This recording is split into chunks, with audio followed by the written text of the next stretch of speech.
Bon, shalom bien-aimés, frères et sœurs, que Dieu vous bénisse, que l'Éternel Dieu vous garde, qu'il protège la maison de tout un chacun de nous. C'est bien votre frère Adélard Ndaye, donc c'est depuis le Canada, la ville d'Ottawa, que je suis en train de vous parler. Je bénis encore une fois le Seigneur qui nous donne l'opportunité et l'occasion de pouvoir vous parler de la part du Seigneur. Et je crois que le thème que nous allons aborder va donc nous édifier tous. Le thème, il est grand, et je viens de me rendre compte que il y a plusieurs orateurs. Il y a plusieurs orateurs, donc nous nous ferons de notre mieux pour ne pas vider la casserole, afin de pouvoir permettre également aux autres de pouvoir intervenir. Toutefois, nous savons qu'aucun prédicateur ne peut vider une matière. Ok? Donc ce serait de la prétention que de croire qu'on peut tout dire. Mais nous essayerons de parler avec la mesure de la grâce que le Seigneur nous a accordée. C'est comme j'ai toujours dit, comme je suis dans une assemblée de prédicateurs. Donc il y a des choses pour lesquelles je ne peux pas revenir dessus, parce que ce sont des choses élémentaires que tout ministre est censé connaître. C'est-à-dire que dans les Écritures, il est question de Jésus et que la parole de Dieu cache la pensée de Christ qu'il faut aller découvrir, et que lorsque l'on examine les Écritures, il faudrait que le visage du Seigneur Jésus-Christ soit dessiné. On ne peut pas faire de l'écriture l'objet d'une interprétation particulière. On ne peut donc pas, pour une raison ou pour une autre, s'approprier l'écriture pour défendre sa cause. Telle est ma façon de concevoir la manière dont Dieu nous a appelés à ces choses. C'est aussi pour nous éviter de nous enorgueillir, pour éviter que nous devenions des prétentieux, que le Seigneur a placé cette balustrade. Nous allons donc, aujourd'hui et demain, examiner les livres de Luc, chapitre 16, que l'on dit parabole de l'économe infidèle, du premier verset jusqu'au 8e verset. Nous allons nous faire un réel plaisir de les lire, tout en espérant que le Seigneur nous aidera. La Bible dit que Jésus dit aussi à ses disciples, un homme riche avait... Non, je vais lire ça calmement. Il dit, un homme riche avait un économe qui lui fit dénoncer comme dissipant ses biens. Que Dieu vous bénisse. Donc, il appela et lui dit, où est-ce que j'entends dire de toi, rends compte de ton administration, car tu ne pourras pas, ou tu ne pourras plus, administrer mes biens. Souffrez que je puisse encore juste répéter l'écriture. L'économe dit en lui-même, que ferai-je? Puisque mon maître m'ôte l'administration de ses biens, travailler à la terre, je ne le puis, mendier, j'en ai honte, je sais que je ferai qu'il y ait des gens qui me reçoivent dans leur maison quand je serai destitué de mon emploi. Que la paix de Dieu soit avec vous. J'aime ces choses. Bon, nous allons d'abord pour aujourd'hui commencer par là parce que j'ai ma méthodologie quand j'enseigne. Donc aujourd'hui, je parlerai jusqu'au verset 4 à peu près, oui, jusqu'au verset 4. Donc ensuite, demain, je prendrai les versets 5, 6, 7 et 8 pour finir mon intervention à propos de l'acte qu'a posé l'économe infidèle. Je voudrais d'abord préciser que nous sommes ici face à une parabole, donc c'est un langage parabolique, un langage énigmatique, donc l'on ne peut pas prendre ces choses à la lettre, parce que dans la parabole, dans l'énigme, il y a une pensée du Seigneur qui est cachée, il y a donc une pensée de l'éternité qu'il faudrait aller découvrir.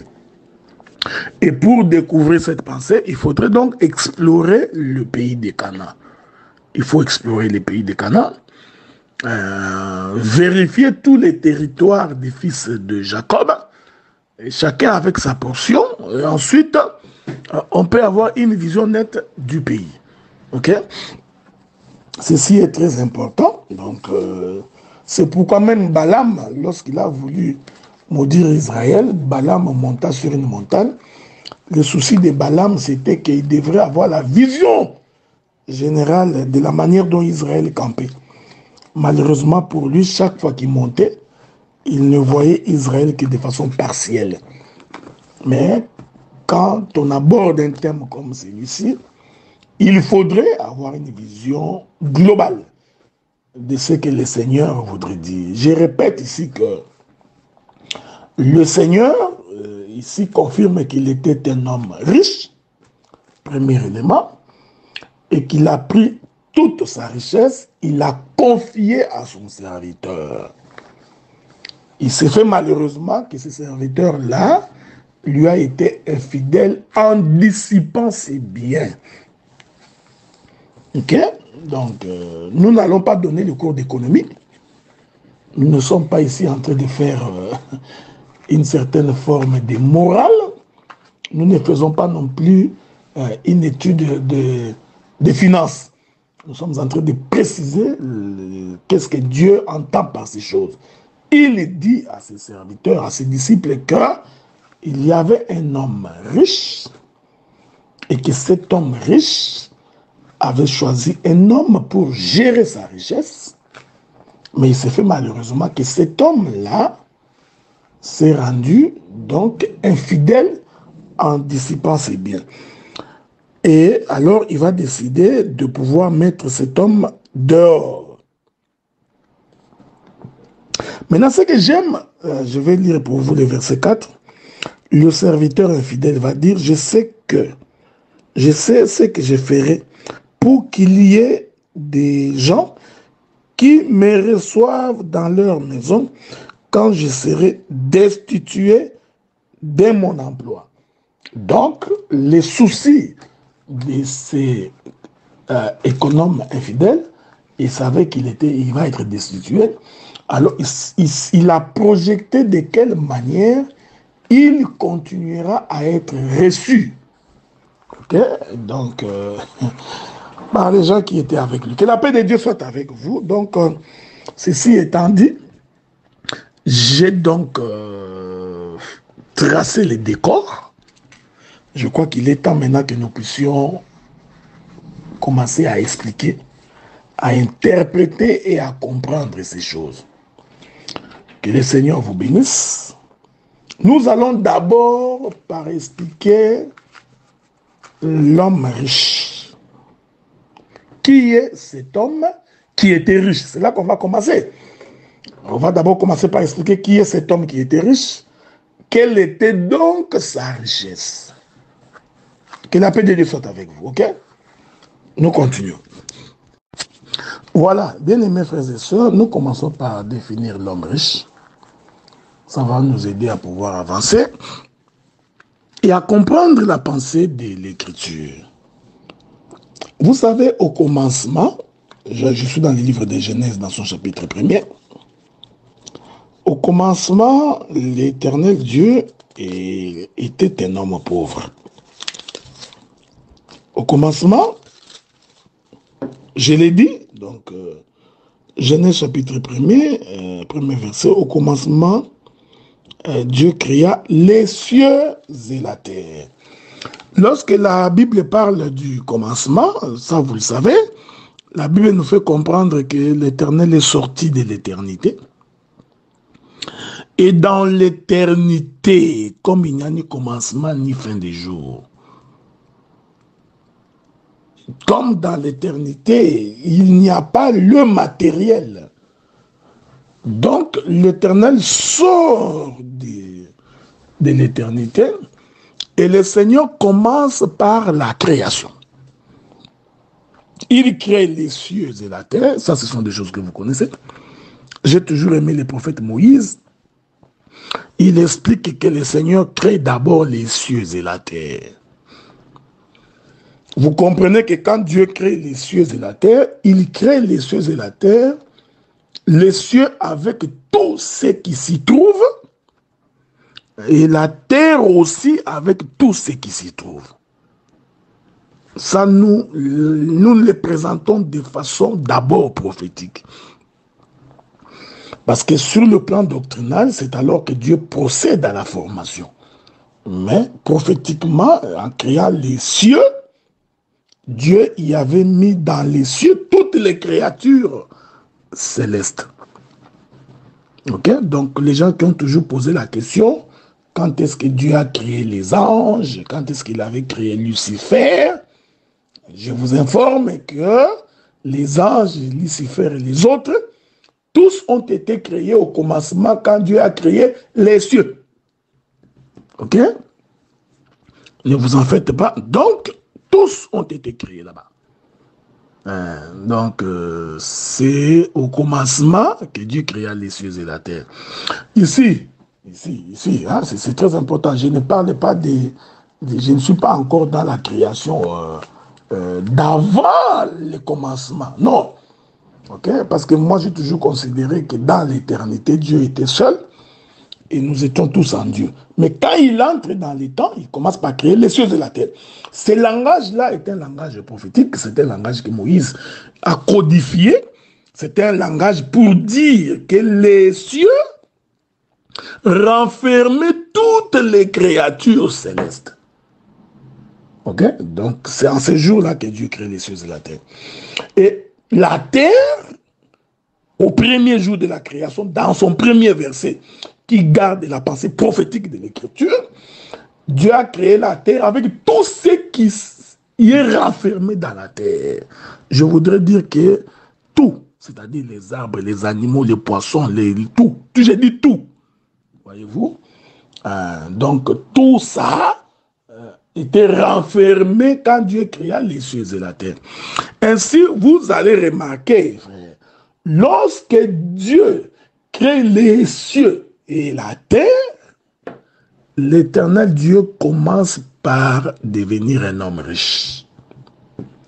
Je me répète, l'homme riche dont il est question dans Luc chapitre 16, nous précisons que cet homme riche, c'est Dieu. C'est l'Éternel Dieu lui-même. Je vais donner plusieurs versets, hein? Je donnerai plusieurs versets pour faire asseoir ma pensée. Parce que si je parle en l'air, vous aurez des difficultés pour comprendre cela. C'est ainsi que l'Éternel Dieu, j'ai toujours aimé la manière dont l'écrivain de Genèse chapitre 1er décrit la création. Alors, il commence par dire que la terre était informe et vide, qu'il y avait des ténèbres à la surface de l'abîme et l'Esprit de Dieu se mouvait au-dessus des eaux. Dieu dit que la lumière soit et que la lumière fît. Dieu vit que la lumière était bonne et Dieu sépara la lumière d'avec les ténèbres. Dieu appela la lumière jour, il appela les ténèbres nuit. Ainsi, hier soir et hier matin, c'est fit le premier jour. Quand vous lisez cette écriture-là, bon, il faut faire attention. Quand on dit que la terre était informe et vide, il faut faire attention parce qu'en réalité, la terre n'était pas vide.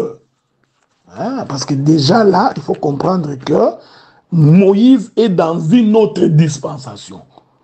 C'est pourquoi vous allez remarquer qu'au premier verset, on dit seulement les cieux et la terre. Or, vous savez que toutes les richesses du monde se trouvent enfouies dans la terre. Les diamants, le cobalt, les manganèses, tout ce que vous voudrez, tout ce que vous pouvez imaginer comme richesse. Dès lors, les diamants, tout ça là, en réalité, était renfermé, était à l'intérieur de la terre.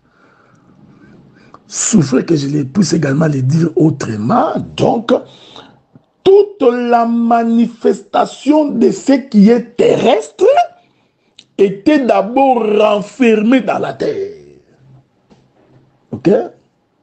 C'est très important. C'est pourquoi l'Écriture dit que lorsque l'Esprit de Dieu s'est mouvé au-dessus des eaux, hein, Dieu dira qu'il appela la terre des eaux pour que la terre sorte. Cette terre-là était déjà là.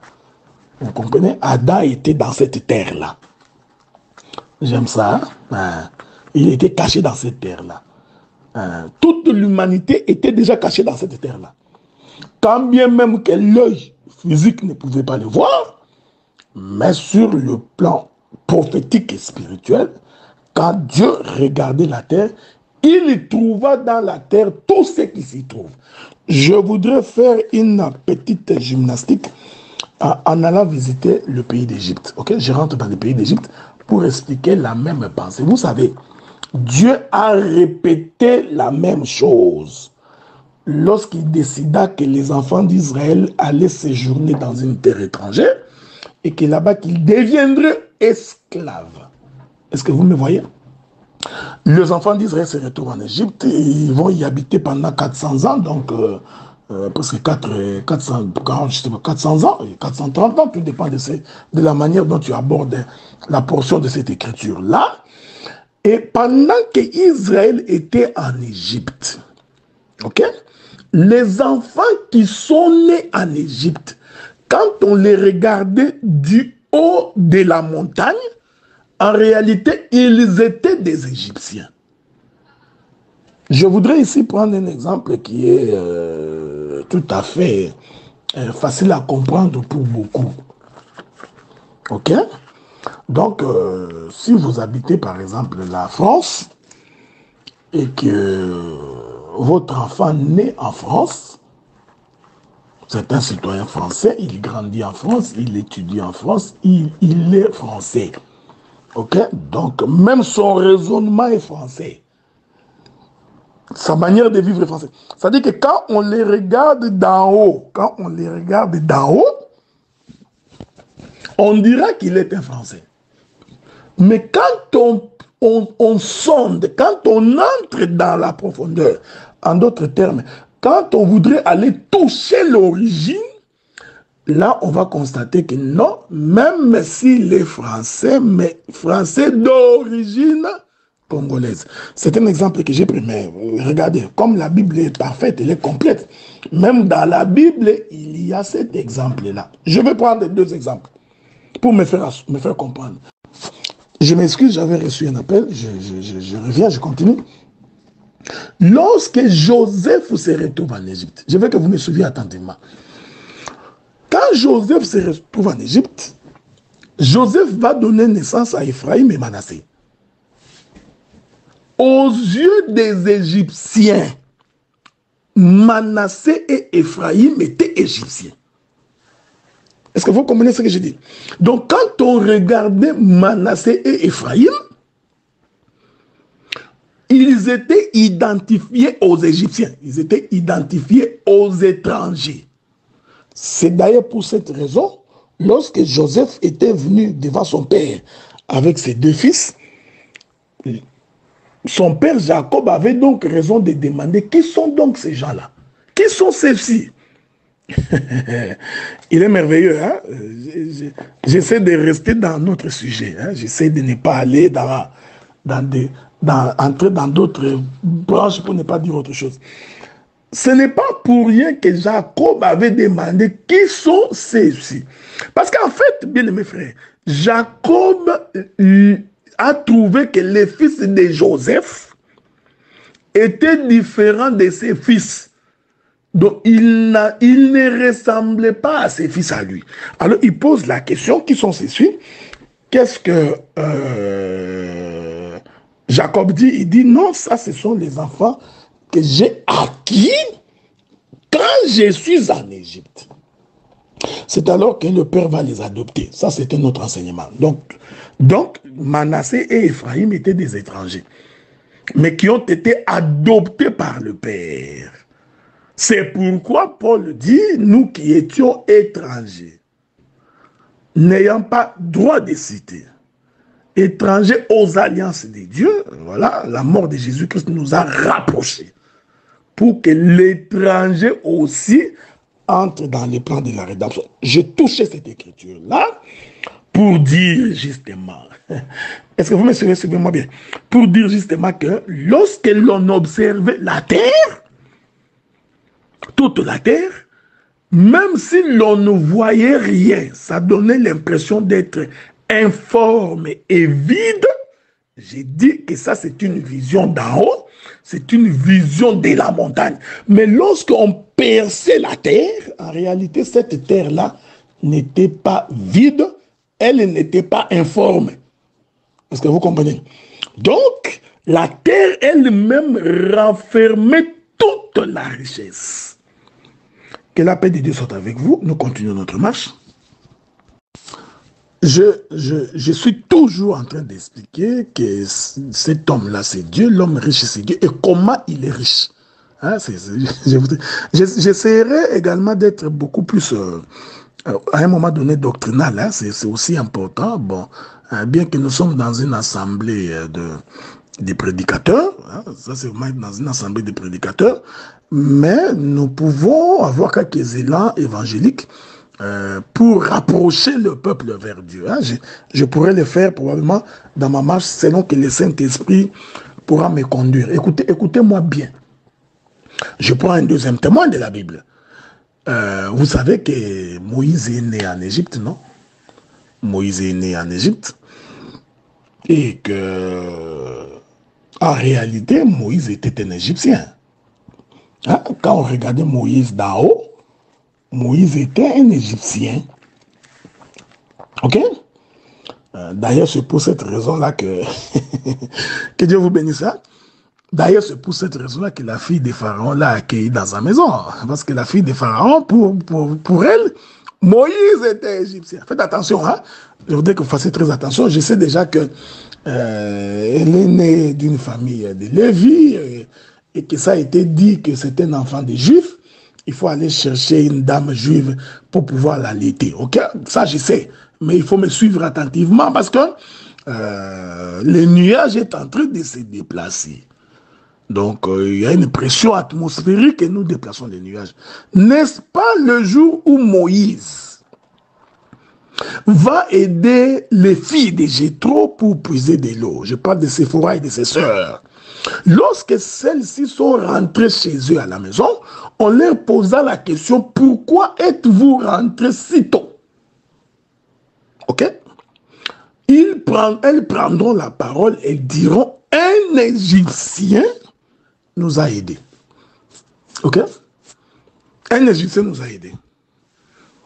Donc, ici, il est déjà facile de comprendre qu'en réalité, quand on regardait Moïse d'en haut, on l'identifiait à un Égyptien, mais lorsqu'on observait Moïse dans la profondeur, on considérait qu'il était juif, qu'il était israélite. Or, l'Égypte représente le monde. Ça, vous le savez, non? L'Égypte représente le monde. Maintenant, quand on regarde toute l'Égypte, on considère que toute l'Égypte, c'est le monde. Mais cependant, dans cette Égypte-là, que l'on considère comme étant le monde, il y a les enfants d'Israël qui sont à l'intérieur. Écoutez-moi bien. Donc ici, je voudrais dire que les enfants d'Israël qui sont à l'intérieur de l'Égypte, c'est ça la richesse cachée dans la terre. Est-ce que vous me suivez? Je veux que tu me suives bien. Hein? Je veux que tu me suives bien. Je veux que tu me suives attentivement.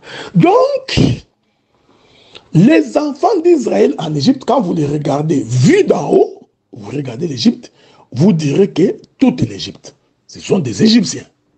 C'est pourquoi j'ai dit que Moïse était considéré comme un Égyptien par rapport à la déclaration de fille de Jéthro. Ok? Nous n'entrons pas dans beaucoup de détails, mais c'est-à-dire qu'il y avait possibilité, quand on regardait les Israélites dans le pays d'Égypte, de les considérer comme étant des Égyptiens. Et pour comprendre qu'ils ne sont pas des Égyptiens, il faut descendre. C'est-à-dire qu'il faut descendre dans la profondeur. C'est là qu'on vient de découvrir, même s'ils ont l'apparence des Égyptiens, en réalité, ils sont Israélites. C'est comme ça que j'ai dit. Au premier jour de la création, c'est Dieu qui crée le ciel et tout ce qui s'y trouve. Ensuite, il crée la terre avec tout ce qui s'y trouve. Toute la richesse de Dieu était donc cachée dans les cieux. Et toute la richesse de Dieu était donc cachée dans la terre. Et que Dieu vous bénisse. Est-ce que vous comprenez? L'homme riche, c'est Dieu. Ok? C'est alors que maintenant l'Éternel va commencer à manifester sa richesse. Ok? Donc, il crée ce qu'il a créé, il crée. Jusqu'au troisième jour, il fait sortir la terre des eaux. Donc, je ne veux pas entrer pour expliquer beaucoup de choses là-bas. Il fait pleuvoir sur la terre. Alors, lorsqu'il fait pleuvoir sur la terre, l'Écriture dit, alors les arbres vont être manifestés. Les animaux vont être manifestés. Je voudrais faire ma petite démarche évangélique ici, pour dire qu'en réalité, quand nous venons sur la terre, Dieu a déjà mis pour nous toutes les richesses. Je n'ai jamais cru à l'évangile de la pauvreté. Je ne crois pas non plus à cet évangile de celui qui vit misérablement, indéfiniment. Je ne crois pas à cela. Je crois, le Seigneur, tout en créant la terre, Dieu y avait déjà mis dans la terre la richesse. Maintenant, pour accéder à cette richesse-là, il suffit de déchirer la terre. Est-ce que vous... Que Dieu vous bénisse. Hein? Si l'on ne déchire pas la terre, on ne peut pas accéder à la richesse. Est-ce que vous comprenez ça? C'est-à-dire, je vais le dire dans les termes les plus simples pour que quelqu'un me comprenne. C'est-à-dire que vous ne pouvez pas marcher comme ça sur la rue et commencer à ramasser les diamants. Vous ne marcherez pas comme ça sur la rue et tu commences à ramasser de l'or. On ne marche pas comme ça sur la terre et commencer à ramasser les manganèses, les cobalt, l'uranium, tout, non. Ok? Ça, c'est un élément. Donc, pour avoir toutes ces richesses-là, il faut creuser la terre. C'est ce que j'appelle déchirer la terre. Je suis d'abord dans la doctrine, hein, parce que je vais prendre la portée révélationnelle de cette écriture-là. Vous ne pouvez pas avoir la mangue comme ça si, premièrement, vous ne s'aimez pas. Donc, hein, la mangue ne sort pas du néant et tombe comme ça. Non. Aucun fruit ne tombe comme ça, Donc, même pour avoir la semence, même pour avoir la nourriture, il faut premièrement que l'on creuse la terre. Il faudrait que l'on travaille la terre. Souvenez-vous, l'économe infidèle a dit, je ne puis travailler la terre. Ok? Parce qu'il a compris que la richesse se trouve dans le travail de la terre. Que Dieu vous bénisse. Donc, pour accéder à cette richesse-là, il faut travailler la terre. C'est ici que, sur le plan de la doctrine, sur le plan évangélique, j'ai dit, si un homme ou une femme ne travaille pas, il peut prier pendant 21 jours, 51 jours, 60 jours, implorer que les feux descendent du ciel, il ne deviendra jamais un homme riche, il ne prospérera jamais. Ok? Tu peux faire ta déclaration là, je voudrais que tu prospères à tous égards, comme prospère l'état de ton âme, c'est bien. Ce n'est qu'une déclaration, mais si tu ne travailles pas, tu ne peux pas prospérer. Alors, deux fois, il faut éviter d'encourager les gens, des fainéants, des paresseux, par des versets bibliques, parce que vous ne les aidez pas. C'est comme ça que dans la plupart de mes interventions, j'ai même dit aux ministres de la parole que quand bien même que vous travaillez à temps plein, Dieu avait prévu les banlieues. Il a prévu les banlieues pour les fils des Lévi. Pour leur permettre de faire quoi? L'élevage. Pour leur permettre de faire quoi? La culture et prendre soin de leurs troupeaux. Ok? Donc, ici, je voudrais donc dire, quand le Seigneur envoie quelqu'un, dans chaque homme, Dieu y a placé une richesse. Ça, c'est un autre élément que j'ajoute. Hein? En chaque homme, Dieu a mis une matière précieuse, parce que tu es une terre. Ok? L'homme est une terre. Mais dans la terre, Dieu y avait mis de la richesse. Donc, il n'y a aucun frère, aucune sœur ne peut venir à l'église sans manquer une richesse de la part du Seigneur. Ici, je voudrais dire, sans manquer un don de la part du Seigneur. Est-ce que vous me comprenez? Donc, ici, nous sommes en train d'expliquer, faites attention, nous sommes, parce que je viendrai plus tard, nous sommes en train d'expliquer qu'en fait, quand Dieu créait les cieux et la terre, c'est les cieux et la terre qui étaient la richesse de Dieu. Ok? Que Dieu vous bénisse. C'est les cieux et la terre qui étaient sa richesse. C'est lui, Dieu, l'homme riche. Ok? Il a dit dans sa parole, tout lui appartient. Ok? Tout a été créé par lui, pour lui, en lui. Il n'y a rien de ce qui n'a été créé sans lui.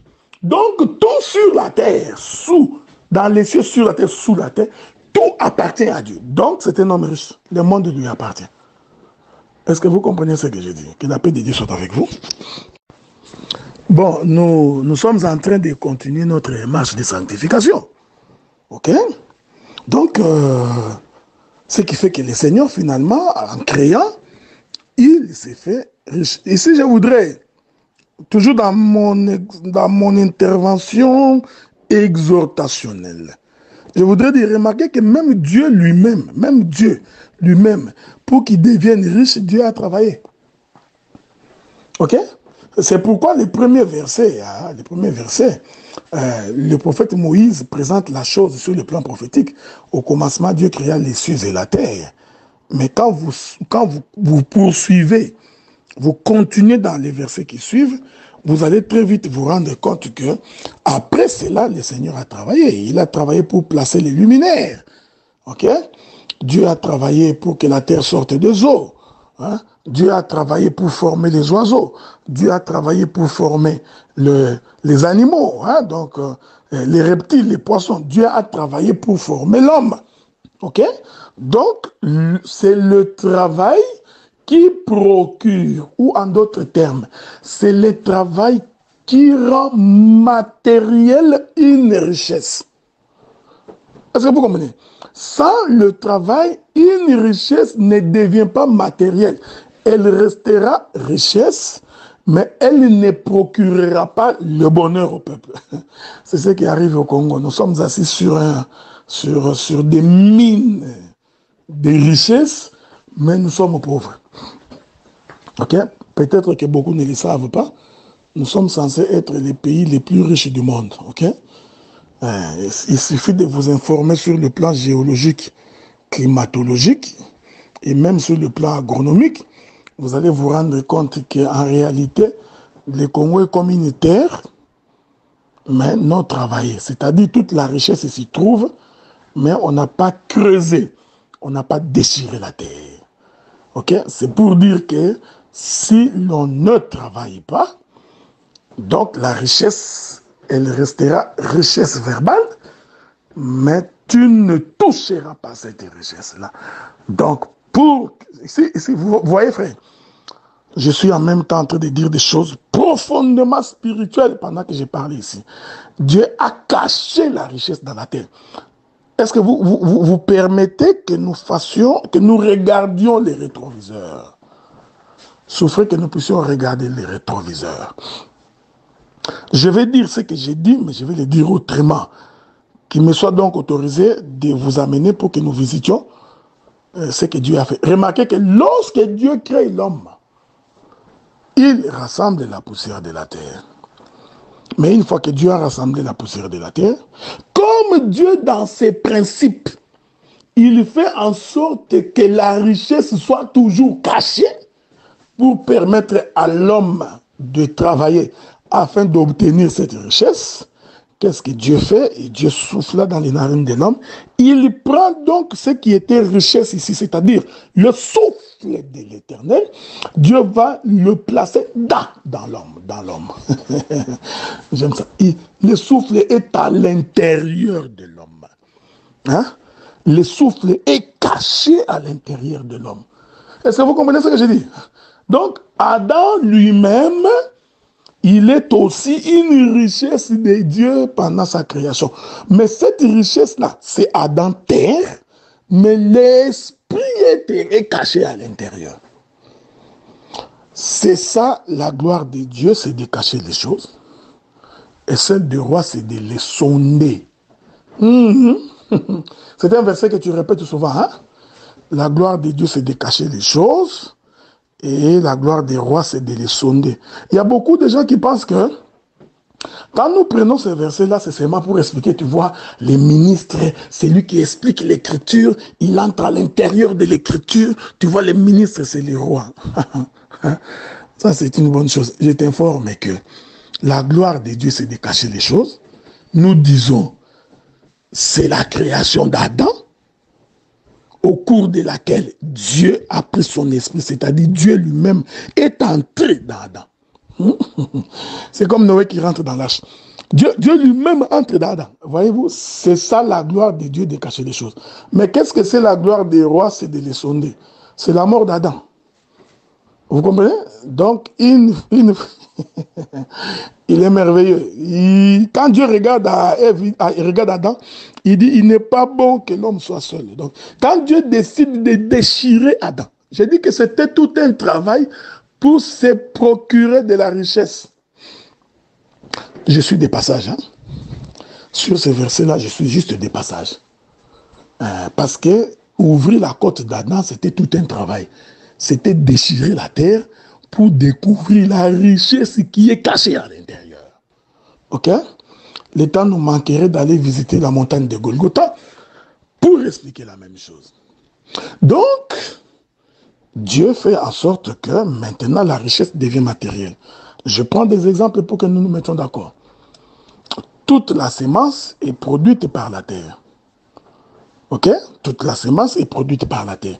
C'est-à-dire que tout ce que nous avons comme nourriture, en réalité, était caché dans la terre. Tout. Les arbres fruitiers, tout ce que vous voyez en réalité était caché dans la terre. Donc, il a suffi seulement que la pluie tombe sur la terre pour que toute la richesse soit manifestée. Je voudrais dire que la pluie qui tombe sur la terre, c'est un travail. Hein? Vous connaissez le verset? Je vais essayer de trouver ce verset-là pour vous. Souffrez. Okay? Je suis en train de la chercher, cette écriture-là, en espérant que je vais la trouver. Bon, si je ne la trouve pas, ce n'est pas grave, mais je vais quand même trouver l'écriture. Remarquez, Ésaïe chapitre 55, chapitre 55. Depuis que j'ai commencé à parler, je ne raconte pas ma vie. Donc, je ne fais pas des grimaces. Je vais écriture par écriture. Ok? Je voudrais dire ceci. Je vais répéter ça calmement. Je sais que ces audios vont circuler le monde. Donc, j'essaie d'aller doucement pour que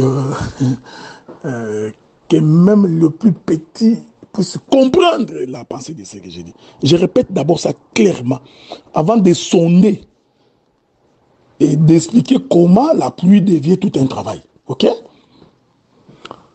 Remarquez, suivez avec nous. Donc, nous sommes en train de marcher avec les Écritures. Vous avez remarqué, j'ai dit tout ce qui est manifeste sur la terre était d'abord caché dans la terre.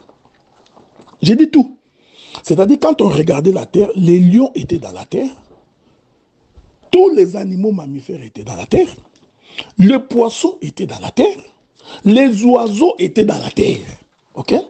Il a donc suffi du travail de Dieu pour que ce qui était caché soit manifesté. J'insiste, hein, frère, je suis en train d'insister.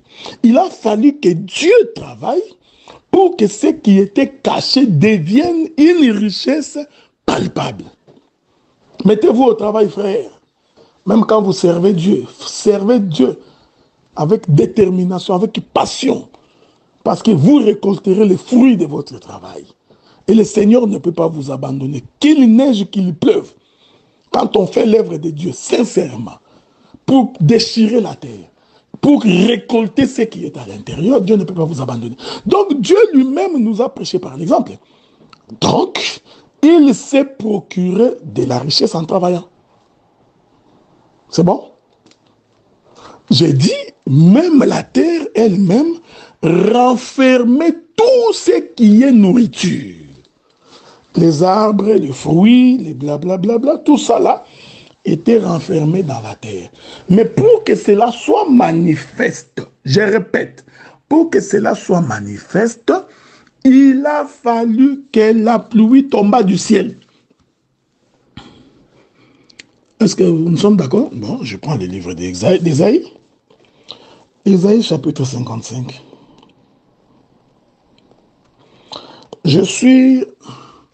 Vous m'excuserez, je n'ai pas ma paire de lunettes, donc ça devient de fois difficile de lire. Je vais lire à partir du verset 8. Il est écrit, car mes pensées ne sont pas vos pensées, et vos voix ne sont pas mes voix, dit l'Éternel. Autant les cieux sont élevés au-dessus de la terre, autant mes voix sont élevées au-dessus de vos voix, et mes pensées au-dessus de vos pensées.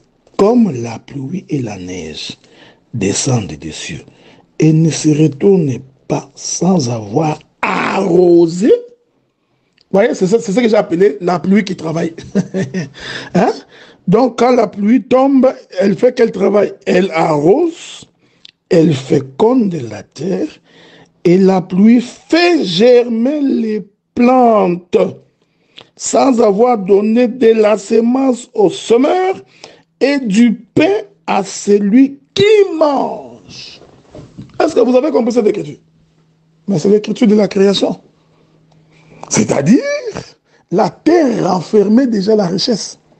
Il a suffi que la pluie tombe pour que ce qui était caché dans la terre puisse germer. Une fois que ça germe, ça va donner du pain à celui qui mange. Ici, je suis dans la doctrine. Hein? Je suis dans la doctrine. Pour expliquer l'homme riche. Est-ce que vous comprenez ce que je dis? Bon, parce que vous savez d'abord naturellement que quand la terre tombe, la terre ne peut pas donner la semence. Quand la pluie tombe, la pluie ne donne jamais la semence à la terre. Non, naturellement, la pluie ne donne pas la semence à la terre. Donc, si l'on doit parler de façon naturelle, c'est que la semence était déjà dans la terre quand la pluie est tombée. Que Dieu vous bénisse. Hein? Est-ce que vous comprenez ça? Donc, de façon naturelle. Vraiment, vous savez, quand vous me confiez des termes comme ça, des fois, vous me donnez envie de déployer, hein, donc de courir et de voler. Remarquez. Mais vous savez que naturellement, la pluie ne donne pas la semence à la terre. La pluie fait croître la semence qui était dans la terre. Ça, c'est la loi de la nature. Hein. Ça, c'est les biologistes qui expliquent ça. Ah, donc, nous comprenons maintenant qu'en réalité, quand Dieu avait créé la terre, Dieu y avait déjà mis de la semence. Ça, c'est dans la doctrine. Hein. Cette semence-là était déjà dans la terre. C'est pourquoi je vous ai dit, quand Dieu envoie quelqu'un, quand Dieu forme un homme, en tout homme, Dieu a mis une richesse. Il faut, quand tu es membre d'une église, il faut savoir quelle est ta part, quelle est ta position. Qu'est-ce que Dieu a mis en toi? Ok? Il faut d'abord le savoir. Deuxième chose, il faut qu'il y ait la pluie pour que ce qui était mis dans l'homme soit manifesté. Voilà pourquoi un bon ministre de la parole fait en sorte que les membres de l'Église, là où il évolue, que ces membres-là puissent éclore, qu'ils prospèrent, qu'ils aillent de l'avant. Mais qui fait avancer les membres de l'Église? C'est la parole, c'est-à-dire c'est le ministre. Donc un ministre doit avoir une vision. Ce n'est pas des choses que nous voyons aujourd'hui. Les ministres deviennent les freins pour le peuple. Il empêche les grâces de se manifester. Il les combat d'ailleurs. Hein? Nous avons trouvé des ministres comme ça. Ce petit-là, tant que je suis ici, lui, il ne prêchera jamais. Ça, c'est un démon. Ce petit-là, non. Nous, on a fait 50 ans avant de prêcher. Pourquoi lui doit venir après 2 ans prêcher? Qui t'a dit que parce que toi, tu as fait 50 ans, que tout le monde ferait 50 ans? Hein? Pourquoi quand si toi, tu as souffert, tu penses que tout le monde doit souffrir? D'ailleurs, Salomon nous dit que les parents souffrent pour que les enfants puissent amasser. Donc, les parents souffrent, les enfants amassent. Donc, tu fais un travail. Quand tes enfants viennent, ils se réjouissent du travail que tu as fait. C'est une gloire pour les pères. Vous voyez? Donc nous servons Dieu comme ça. Nous nous sommes battus. Hein? L'Église devient ce qu'elle est devenue. Mais les enfants que nous avions engendrés par la parole, moi j'ai toujours aimé cette précision, par la parole. Hein? Pas des enfants qui sont engendrés par la chair. Les enfants engendrés par la parole, lorsqu'ils prennent la relève, ils trouveront que nous avions déjà balisé le chemin pour eux. Est-ce que vous comprenez ce que nous disons? Donc, la pluie, naturellement, elle ne donne pas la semence. Hein? Vous comprenez ce que nous disons? Naturellement, non. Mais la pluie d'Ésaïe 55, cette pluie-là, est en même temps une semence. Ça c'est une autre portion de l'écriture à expliquer. Et vous allez remarquer que dans Ésaïe chapitre 55, il fait germer les plantes. J'aime cette précision de la Bible. Et donner du pain à celui qui mange. Ah, donc la terre ne peut produire que du pain. Hein? Ça c'est la prophétie. Hein? Donc j'ai compris que cette terre ici qui produit du pain, en réalité cette terre-là qui est en train de produire du pain, voudrait tout simplement dire que la résurrection de Jésus nous a donné du pain. Ici, la terre devient le monde et le séjour des morts, lorsqu'il reçoit la pluie, et ce qui fait que Jésus qui était mort, qui est la semence qui était dans la terre, doit donc sortir et germer. Et lui, c'est le pain. Ok? Donc, il n'est pas la chikwang, il n'est pas les haricots, il est le pain. Or, vous savez que naturellement, dans la vie, l'homme ne mange pas seulement le pain. Hein? Il y a plusieurs variétés de nourriture. Là, je suis dans la prophétie. Hein? Donc, ici, vous comprenez que ce pain-là représentait la personne de Jésus-Christ. Mais je rentre dans ce que j'étais en train de dire. Donc, l'Éternel est devenu un homme riche. Okay? Il est riche en ce que il a créé le monde, et tout ce qui s'y trouve. Ok? Il crée le monde et tout ce qui s'y trouve. Ensuite, le Seigneur, qu'est-ce qu'il fait? Il va donc planter un jardin en Éden. Ok? L'Éternel Dieu va circonscrire les lieux de sa richesse. Donc, c'est là que nous allons devoir avancer pour clôturer notre intervention d'aujourd'hui. Donc, Dieu, il crée. Remarquez avec moi. Lorsque le Seigneur crée, il crée les animaux, les oiseaux, tout ce que vous voyez là, après les avoir créés, donc Dieu était déjà riche. Ok? Il se suffisait à lui-même. Maintenant, Dieu dit, créons l'homme à notre image. Ah, nous avons compris que, en fait, l'homme étant la dernière créature de Dieu en ce qui concerne la formation, cet homme-là, c'est Adam. Et Adam va donc être l'homme à qui Dieu va confier la gestion de ses biens. Voilà, c'est lui l'économe. Ok? Donc Adam, c'est lui l'économe. Ok? Demain, quand nous allons expliquer comment c'est demain que nous allons expliquer comment il est devenu infidèle et comment il a fait les calculs pour que même quand on va les chasser, qu'il continue à entrer dans la maison. Hein? Bon, je suis sûr que j'aborderai cet aspect selon la grâce que le Seigneur m'a accordée, en espérant que les autres trouveront des chemins également pour s'en sortir. J'ai fait confiance au ministre de la Parole, surtout ceux qui sont dans ces groupes. Ils ont toujours des brèches qui leur permettent de sortir, même quand vous fermez la porte à double tour. Remarquez que Dieu devient donc un homme riche par la création, par tout ce qu'il a fait. Il dit à Job, tout ce que tu vois m'appartient. Hein? Tout ce que j'ai créé. Je vais lire cette écriture-là pour vous. Il dit à Job, tu n'as pas à te plaindre parce que tout ce que tu vois là, c'est l'œuvre de ma main. C'est la manifestation de ce que j'ai fait. Voilà, donc nous sommes dans les livres de Job. Nous allons lire quelques écritures là-dessus. Et ensuite, nous allons atterrir. Je suis dans Job chapitre 38, je crois. Job chapitre 38, nous allons lire. L'Éternel répondit à Job du milieu de la tempête et dit, qui est celui qui obscurcit mes desseins par des discours sans intelligence? Saint terrain comme un vaillant homme, je t'interrogerai et tu m'instruiras. Où étais-tu quand j'ai fondé la terre? Ouais. Dieu est en train de se vanter de ce qu'il a et de ce qu'il a fait. Il dit à Job, où étais-tu quand j'ai fondé la terre? Dis-le, si tu as de l'intelligence. Qui en a fixé les dimensions? Les sais-tu? Ou qui a étendu sur elles les cordeaux? Sur quoi ces bases sont-ils appuyées?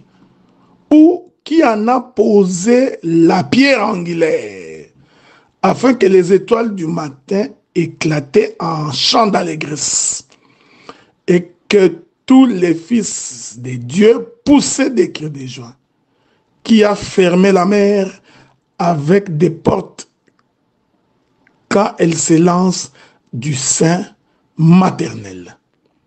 Quand je fis de la nuée son vêtement et de l'obscurité ses anges. Vous pouvez continuer ça. Je vous laisse juste vous donner quelques... Il est merveilleux.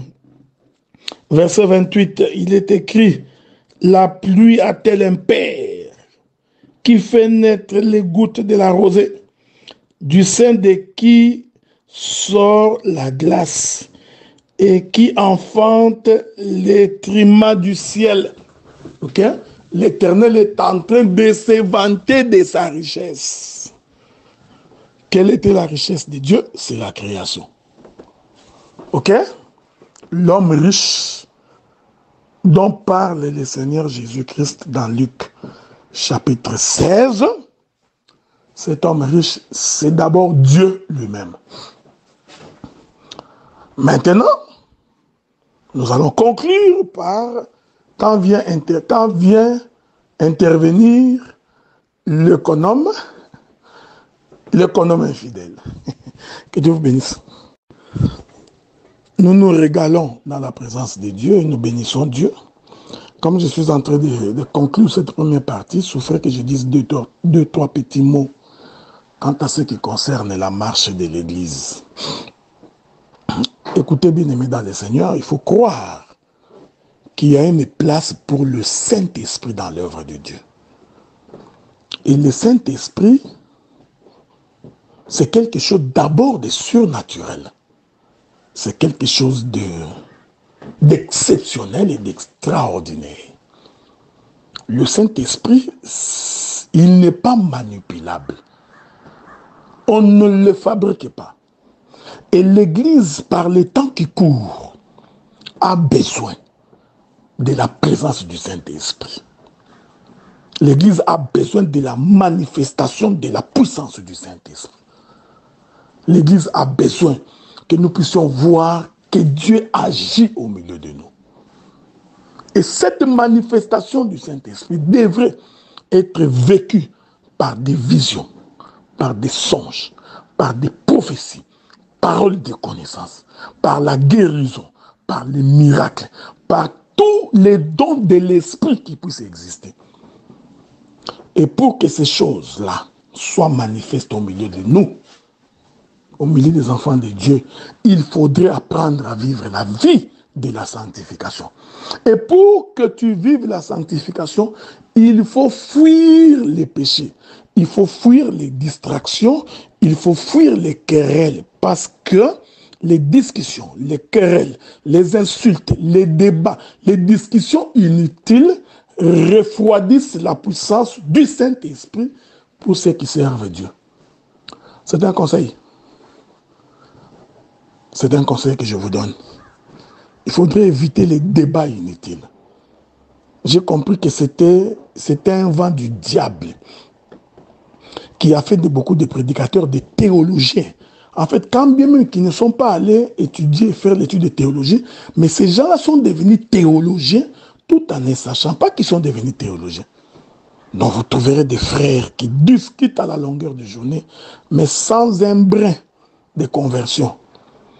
Tu trouveras des prédicateurs qui insultent, qui ont des propos comme les gens de la rue, qui ont le langage insultant aussi facile. Ils sont prétentieux, orgueilleux, loin de la puissance de Dieu. C'est pourquoi les églises d'aujourd'hui sont devenues comme des mutualités. On ne sent pas de guérison. Tout est que Dieu fera, Dieu fait. Non, non, non. L'Éternel a dit aux enfants d'Israël, il dit à ses enfants, Pierre a posé la question, nous avions tout abandonné, nous t'avions suivi, qu'est-ce que nous gagnerons? Jésus répond, il dit d'abord dans ce siècle. La parole doit produire dans ce siècle, frère. Mais pour que cela soit possible, il faut vivre loin des gens qui refroidissent, qui ne sont là que pour critiquer. Or, chaque fois qu'ils critiquent, ils sont en train de vous jeter une mauvaise énergie. Il y a des gens avec qui, quand tu discutes, tu sens que tu t'es vidé de toute ta force. C'est spirituel, ce sont des sorciers. Ces gens-là, il faut les éviter. Ok? Apprends à plaire à Dieu, cela vous suffira. Je disais donc, l'homme riche, c'est Dieu. Mais là, comme Dieu était devenu riche, il devient maintenant confier l'intendance de ses biens à quelqu'un. Est-ce que vous me suivez? C'est pourquoi Dieu vient créer l'homme en dernier. Mais vous savez, la Bible répond à la question. Pourquoi Dieu a-t-il créé Adam, l'homme en dernier? Je vais lire cette écriture-là pour vous, pour que vous ne disiez pas que cela vient de ma tête. Hein. Je suis dans Genèse chapitre 2. Hein. C'est ça? Souffrez. Je ne sais pas si je vais trouver cette écriture-là, mais je vais comme les chercher. En espérant. Bon. Je suis dans Genèse chapitre 2. Je vais commencer par le verset 8. Puis l'Éternel Dieu planta un jardin en Éden. Du côté de l'Orient, il y mit l'homme qu'il avait formé. L'Éternel Dieu fit pousser du sol des arbres de toute espèce agréable, blablabla, bla, bla, bla. Vous pouvez continuer. Ok? Je répète ça. Vous pouvez commencer ça avant si vous voulez. Vous allez voir. Je prends le chapitre 2 toujours. Le verset 4. Voici les origines des cieux et de la terre. Quand ils furent créés, lorsque l'Éternel Dieu fit une terre et des cieux, aucun arbuste des champs n'était encore sur la terre, aucune herbe des champs n'est jamais encore, car Dieu n'avait pas fait pleuvoir sur la terre, et il n'y avait point d'homme pour cultiver le sol. Que Dieu vous bénisse. Hein? Je continue la lecture. Ok? Je continue la lecture. Je suis toujours dans Genèse chapitre 2. Ok? Je vais lire un verset et nous allons continuer. Verset 15. L'Éternel Dieu prit l'homme et le plaça dans les jardins pour le cultiver et pour le garder. Voici l'économe de Dieu. L'économe de Dieu, c'est Adam. Que Dieu vous bénisse. Donc, c'est lui à qui Dieu a confié, à qui Dieu a donné la responsabilité de gérer ses biens, c'est Adam. Il avait donc pour mission de conserver ce que Dieu lui avait donné. C'est alors que Dieu lui dira, tu mangeras de tous les fruits des arbres du jardin, sauf l'arbre du milieu, l'arbre de la connaissance du bien et du mal. L'Éternel prit donc l'homme, lui confia la gestion de ce qu'il avait fait. Si vous lisez le chapitre 2 là en entier, vous verrez que Adam fit venir les oiseaux pour leur donner les noms. Il fit venir les animaux pour leur donner des noms. Et la Bible dit que Adam donna les noms à tous les animaux. Donc, même aux poissons, Adam avait donné les noms. Je voudrais dire ça. Je voudrais dire ça autrement. C'est-à-dire, cet Adam ici avait la capacité de voler. Ok? Cet Adam ici avait la capacité de marcher sur la terre. Et cet Adam ici avait la capacité de nager sous l'eau. Que le Seigneur vous bénisse. Hein? Donc, il avait la capacité du ciel, des cieux. Il avait la capacité de la terre. Il avait la capacité de sous la terre. C'est pourquoi Paul dit, c'est pourquoi Dieu l'a souverainement élevé et lui a donné le nom qui est au-dessus de tous les noms, afin que dans les cieux, avez-vous remarqué, quand il dit dans les cieux, ici, il est en train de voir toute la création céleste. Sur la terre, il est en train de voir tout ce que nous voyons ici, et sous la terre, élevé, afin qu'au nom de Jésus, tous genoux fléchissent et que toute langue confesse que Jésus-Christ est Seigneur. Donc, l'économe à qui Dieu a donné la gestion de ses biens, je l'ai dit, c'était Adam. Ok? Maintenant, demain, nous allons expliquer comment est-ce que Adam est devenu infidèle. Comment l'économe devient infidèle. Bon, pour les gens qui ont l'œil, ils ont probablement déjà vu. Mais là où beaucoup auront des difficultés à voir, c'est le comportement de l'économe infidèle. Ça, j'aime ça. Ça, il faut avoir le ministère. Donc, expliquez-nous comment Adam est en train de négocier sa sortie. Hein? Parce que la Bible dit que cet homme, cet économe infidèle, a dit, puisque je ne serai plus administrateur, il faut que je veille pour que les gens continuent à me recevoir chez eux. Cet exercice-là, on va les livrer demain, cette marchandise-là. Nous sommes en train de l'emballer d'abord. Demain, on va livrer cela. Donc, l'économe, c'est Adam. Et demain, nous allons expliquer comment l'économe est devenu infidèle. Ok? Je vais finir par une exhortation. Donc, quand Dieu te donne une responsabilité, quand Dieu te donne une richesse, Dieu a tout prévu pour toi. Bien avant que tu ne viennes à l'existence, bien avant que tu ne viennes dans la vie, l'Éternel Dieu avait déjà prévu comment tu mangeras, comment tu te vêtiras. La richesse était déjà là. Ton problème, c'est que quand tu viens, il faut te poser la question, que faire pour que cette richesse-là devienne matérielle? Voilà, bien mes frères et sœurs, ainsi je clôt mon intervention pour aujourd'hui. Nous allons continuer demain. Que la paix de Dieu soit avec vous. Que l'Éternel vous comble de la salle. Nazako matangai, nazako matangai, nga nazako matangai.